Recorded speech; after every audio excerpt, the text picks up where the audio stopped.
Hello, good evening. कैसे हैं आप सभी? आई होप आप अच्छे होंगे। पिछली वीडियो में हमने मेघदूत का मंगलाचरण पढ़ा था, उसका अर्थ भी जाना था। अब ये नेक्स्ट वीडियो में हम मेघदूत के बारे में और जानकारी लेने वाले हैं। तो करते हैं स्टार्ट बिना समय गवाए हुए। टीजीटी पीजीटी और टेट से रिलेटेड है ये। तो आप लोग इसको लिख सकते हैं कॉपी पेन लेकर, जो भी संस्कृत स्टडी करते हों वो लोग। तो करते हैं स्टार्ट अभी। तो अलकापुरी का स्वामी कुबेर है। कुबेर के यहाँ पे यक्ष फूल ले जाने का काम करता था वहाँ पे। तो फूल ले जाता था, तो वो रात को ही 1-2 बार फूल ले गया सुबह की जगह पे। तो उस कारण उसको एक वर्ष का श्राप मिला था कुबेर से, अपनी पत्नी से दूर रहने के लिए 1 वर्ष के लिए। और यक्ष की नई नई शादी हुई थी। संस्कृत के गीति काव्यों का आदि ग्रंथ महाकवि कालिदास का मेघ को दूध बनाकर भेजा गया है। पूरे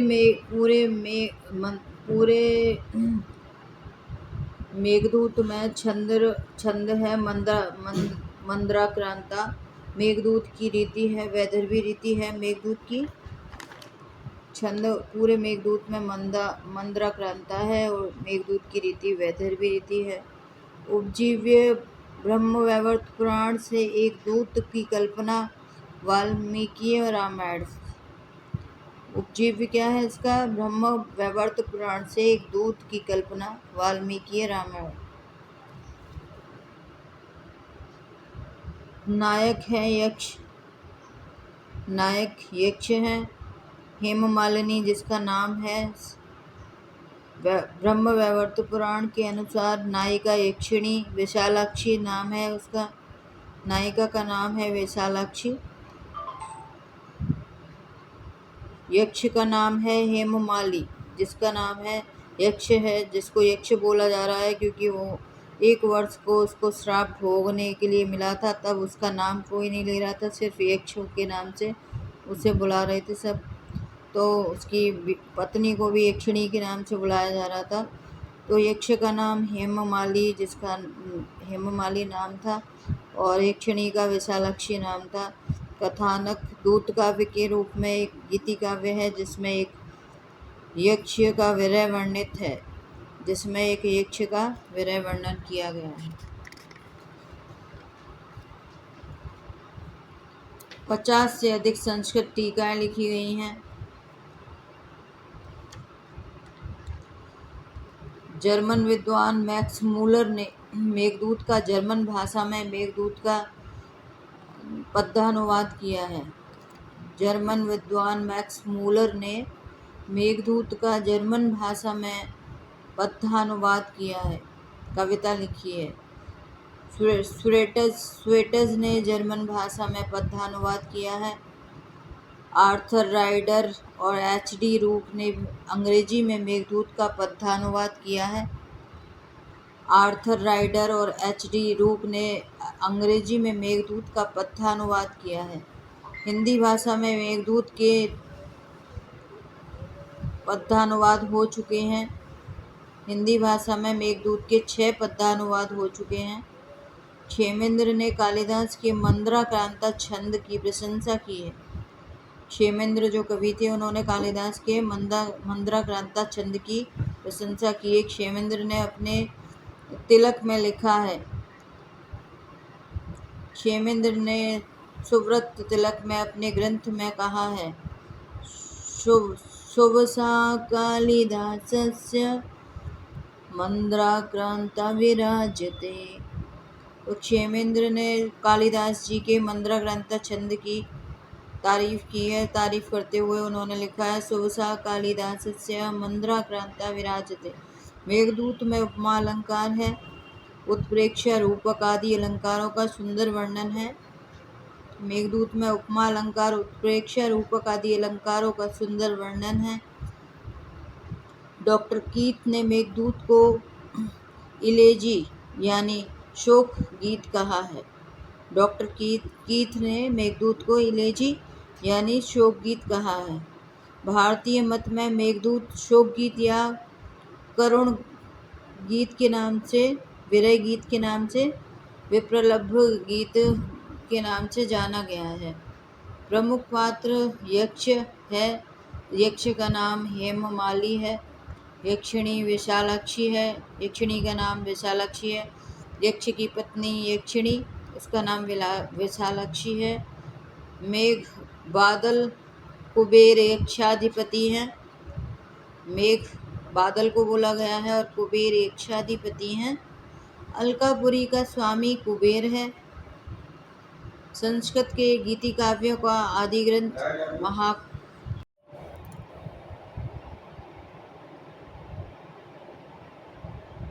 मेघदूत में मेघ जो है वो बादल को बोला गया है। मेघ कुबेर अलकापुरी के स्वामी हैं। संस्कृत के गीति काव्यों का आदि ग्रंथ महाकवि कालिदास का मेघदूत है। संस्कृत के गीति काव्यों का जो आदि ग्रंथ है वो महाकवि कालिदास का मेघदूत है। दक्षिणावर्त नाथ और मल्लीनाथ ने मेघदूत लिखने में रामायण से प्रेरणा मानी है। दक्षिणावर्त नाथ और मल्लीनाथ ने मेघदूत लिखने में रामायण से प्रेरणा मानी है। यक्ष को अलकाधीश्वर कुबेर ने जो श्राप दिया, यक्ष को श्राप किसने दिया था? अलकाधीश्वर कुबेर ने, 1 वर्ष का। उसका आधार पद्म पुराण है। वहाँ के योगिनी नामक आषाढ़ कृष्ण एकादशी महात्म्य प्रसंग में यह कथा संक्षेप में ली है। तो वहाँ के योगिनी नामक आषाढ़ कृष्ण एकादशी महात्म्य प्रसंग में ये कथा जो है वो मेघदूत वाली, वो संक्षेप में ली है। ब्रह्मवैवर्त पुराण को भी मेघदूत का उपजीव्य माना जाता है। तो ब्रह्मवैवर्त पुराण को मेघदूत का उपजीव्य माना जाता है।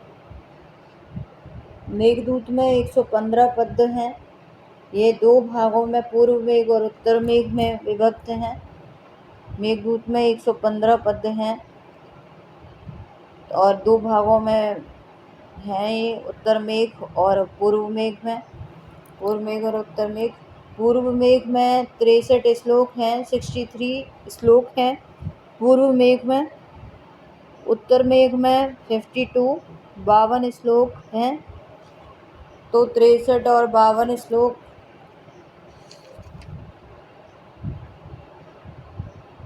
मिलाकर के 115 हो जाते हैं। तो 115 पद्य हैं पूरे मेघदूत में। पद्य श्लोक को बोला जा रहा है। मल्लीनाथ ने 121 पद्य स्वीकार किए हैं। तो मल्लीनाथ जी जो थे उन्होंने बोला है कि मेघदूत में, पूरे मेघदूत में 121 पद्य श्लोक थे। मल्लीनाथ जी ने 121 श्लोक बताए हैं पूरे मेघदूत में, लेकिन 6 श्लोकों को प्रक्षिप्त किया गया है, इसलिए 115 मंद्राक्रांता छंदों में लिखा गया मेघदूत। 115 जो श्लोक हैं वो मंद्राक्रांता छंदों में लिखे गए हैं मेघदूत में। 6 श्लोक प्रक्षिप्त माने गए हैं, किसी और कवि ने बाद में जोड़ा है। कालिदास ने 115 श्लोक ही किए हैं। इसमें जो कालिदास ने पूरे मेघदूत में टोटल मिला करके, पूर्व मेघ और उत्तर मेघ में मिला करके 115 श्लोक ही लिखे थे, लेकिन जो बाद में 6 श्लोक और जोड़े गए थे वो किसी और कवि ने जोड़े थे। इसका पूरा साफ क्लियरिटी नहीं मिलती किसने जोड़े थे, पर ये अंदाज़ा लगाते हैं सारे विद्वान कि 6 श्लोक किसी और ने जोड़े थे इसमें। मेघदूत का मुख्य रस विप्रलभ श्रृंगार है। तो मेघदूत का मुख्य रस विप्रलभ श्रृंगार है। पूरे मेघदूत में मंद्राक्रांता छंद प्रयुक्त हुआ है। यक्षों के अधिपति कुबेर हैं। उन्होंने अपने कार्य में प्रमाद करने के कारण किसी अपने अनुचर यानी यक्ष को शाप दे दिया। यक्ष के अधिपति कौन थे? कुबेर। कुबेर के लिए जो काम करते थे, यक्ष हेममाली जो था वो काम करता था कि उसका काम था कि सुबह सुबह अर्ली मॉर्निंग वो सुबह सुबह फूल तोड़ करके लेके जाने होते थे उसे यक्ष के पास।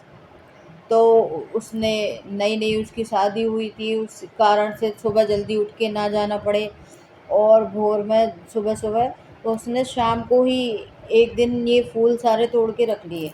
और शाम के टाइमिंग पर ऐसा सुनने को मिलता है ग्रंथों में कि शाम के टाइमिंग पर जो कमल के फूल में कोई भौरा अटक गया था, तो उससे उसे पता चल गया कुबेर को कि ये शाम को ही तोड़ करके रखा गया था। सुबह के टाइम पर जब वो खुल गया था कमल का फूल, तो उसमें से कोई भौरा निकला। तो यक्ष को कहीं से पता भी चला होगा, तो ये उसको वर्ष भोग्यण 1 वर्ष का श्राप दिया गया था पत्नी से दूर रहने के लिए। तो उसके बारे में ही ये मेघदूत की पूरा मेघदूत लिखा गया है। तो यक्षों के अधिपति कुबेर हैं, उन्होंने अपने कार्य में प्रमाद करने के कारण किसी अपने अनुचर यानी यक्ष को शाप दे दिया।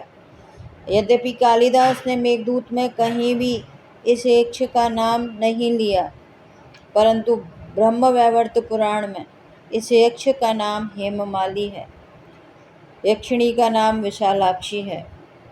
तो ये मेघदूत के बारे में हमने आज बता दिया। आप इसको 2-3 बार सुनेंगे तभी आपको ये सारी चीज़ें याद हो जाएंगी। इसको रट्टा मारने की ज़रूरत नहीं है। इसको 2-3 बार वीडियो को आप सुनेंगे तो आपको ये स्मरण हो जाएंगी सारी। तो मिलते हैं नेक्स्ट वीडियो में। टीजीटी में काम आने वाली चीज़ें हैं ये। तब तक के लिए ख्याल रखिएगा अपना।